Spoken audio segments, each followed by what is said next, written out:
तो यार जिस न्यूज का वेट आप सबसे ज्यादा कर रहे थे, समझ लो बस उसका ऑफिशियल अनाउंसमेंट सिर्फ कुछ घंटे दूर है, या फिर बोलूं धूम है। सही सुना बॉस, धूम 4 is officially loading sir. Film की टीम की तरफ से बहुत जल्दी अपडेट बाहर आएगा, जिसके बाद इंडियन सिनेमा का सबसे बड़ा फेस्टिवल शुरू हो जाएगा। बात ऐसी है, 27 अगस्त 2004 में रिलीज हुई थी धूम फ्रेंचाइज की पहली फिल्म, जो बॉलीवुड की आइकॉनिक मूवीज में से एक मानी जाती है। जॉन अब्राहम का बैड गाय कैरेक्टर वो आज भी कितना अंडररेटेड है। पहली बार हम लोगों की जनरेशन ने हीरो से ज्यादा किसी विलन को प्यार किया था। उसके बाद धूम 2 आई, फिर धूम 3। हर बार बॉक्स ऑफिस पे नए रिकॉर्ड्स बनते चले गए, लेकिन फिर 11 साल का लंबा इंतजार और धूम की कोई खबर नहीं। लेकिन अब 27 अगस्त 2024 माने पूरे 20 साल बाद धूम पार्ट 1 की एनिवर्सरी डेट पे धूम फ्रेंचाइज को फिर से रिबूट किया जाएगा। रिबूट शब्द पे थोड़ा एक्स्ट्रा ध्यान डालना, इसका मतलब ये है कि पुरानी मूवीज की कहानी से इस नए पार्ट 4 का कोई लेना देना नहीं होगा, एकदम फ्रेश स्टार्ट होने वाला है। 27 अगस्त 2024 को धूम 4 का छोटा सा अनाउंसमेंट वीडियो आ सकता है। 99.99%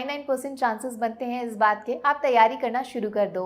कुछ दिन पहले एक बड़ी मजेदार इनसाइड न्यूज सुनी थी मैंने कि वाईआरएफ वाले सिर्फ स्पाई यूनिवर्स पे अपनी किस्मत का फैसला नहीं छोड़ना चाहते, स्पेशली आफ्टर टाइगर 3। वाईआरएफ अलग अलग मूवीज पे एक्सपेरिमेंट करके ऑडियंस को थिएटर खींचना चाहते हैं। स्पाई यूनिवर्स बैकग्राउंड में चलता रहेगा, नो टेंशन। उधर आलिया भट्ट और शर्वरी की फिल्म अल्फा बहुत जल्दी रिलीज होगी, जिसके तुरंत बाद वॉर 2 के दरवाजे खुल जाएंगे with Hrithik Roshan against junior NTR. इसके अलावा वाईआरएफ डिफरेंट मूवीज पे काम चालू करेगा, जिसमें सबसे पहले आपने कली मर्दानी सीरीज की नई फिल्म के बारे में सुन लिया होगा। रानी मुखर्जी बहुत जल्दी कमबैक करने वाली हैं, स्पेशल कॉप वाले रोल में, जिनके सामने फिलहाल किसी नए खतरनाक विलन को ढूंढा जा रहा है। और अब एक्साइटिंग न्यूज ये है कि मर्दानी फ्रेंचाइज के बाद वाईआरएफ का एक्स्ट्रा अटेंशन चला गया है धूम सीरीज के ऊपर, जिसकी प्लानिंग प्लॉटिंग शुरू कर दी गई है। अंदर की खबर, बहुत ज्यादा अंदर की खबर फिलहाल ऐसी है कि वाईआरएफ एकदम नई जनरेशन के साथ धूम को रिबूट करने का मन बना रहा है। माने एसआरके, सलमान, आमिर, ऋतिक, जॉन अब्राहम, इन सबको स्पाई यूनिवर्स के लिए बचा के रखना चाहते हैं, जबकि धूम में नए एक्टर्स को ढूंढ के लाना चाहते हैं। यहाँ पे दो मेन पॉसिबिलिटीज को एक्सप्लोर किया जा रहा है। पहली वाली के बारे में बात करते हैं, जो है total Bollywood cinema 100% made in north belt. यहाँ पे सबसे ज्यादा फेवरेट नाम चल रहा है रणबीर कपूर का, जिनको धूम 4 में मेन विलन का फेस बना के सीरीज को रीबूट किया जा सकता है।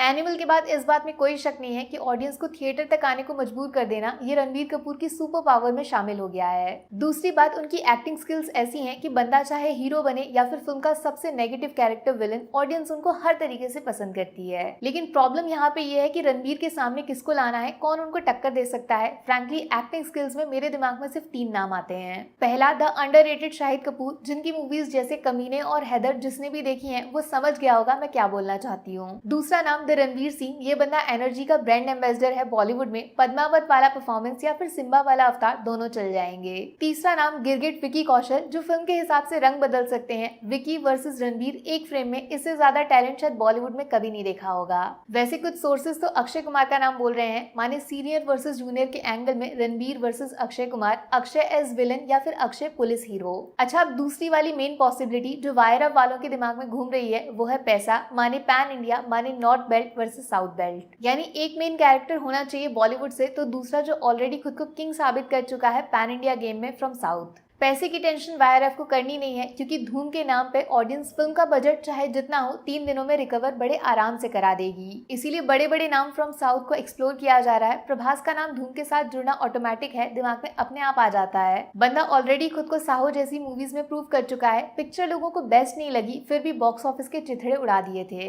दूसरा नाम फ्रॉम पैन इंडिया, रामचरण का भी आ रहा है, जो आरआरआर में ऑलरेडी अपनी एक्टिंग स्किल से ईस्ट वेस्ट नॉर्थ साउथ हर ऑडियंस को अपना फैन बना चुके हैं। या फिर सच में अगर फिल्म का लेवल प्रो मैक्स तक लेकर जाना है तो अल्लू अर्जुन का नाम भी पहुंच से दूर नहीं है। पैन इंडिया किंग है ये आफ्टर पुष्पा। और बॉस, अगर पैसा पानी की तरह बहाना ही है तो फिर सीईओ ऑफ इंडियन सिनेमा यश का नाम एक बार क्यों ना लिया जाए। रॉकी भाई इन धूम 4 बहुत आइकॉनिक हो जाएगा। अच्छा, एक्टर्स को दिमाग में लाने से पहले आप ये बात अच्छे से समझ लो, कास्ट फाइनल करने में सबसे बड़ा हाथ होगा डायरेक्टर का। उस कुर्सी पे कौन बैठेगा। बॉलीवुड से बात करते हैं तो रूमर्स 2 नाम के सबसे ज्यादा घूम रहे हैं। पहला, सिद्धार्थ आनंद आफ्टर पठान की सक्सेस। दूसरा, अयान मुखर्जी, जिनको बड़े बजट और मल्टी स्टार मूवीज बनाना आता है, जैसे कि ब्रह्मास्त्र, और वॉर 2 को भी यही बना रहे हैं ऑलरेडी विद वाईआरएफ। लेकिन मेरे हिसाब से यहाँ पे भी वाईआरएफ को पैन इंडिया फैक्टर दिमाग में जरूर रखना चाहिए, एटली फ्रॉम जवान या फिर Prashanth Neel, the king of mass cinema.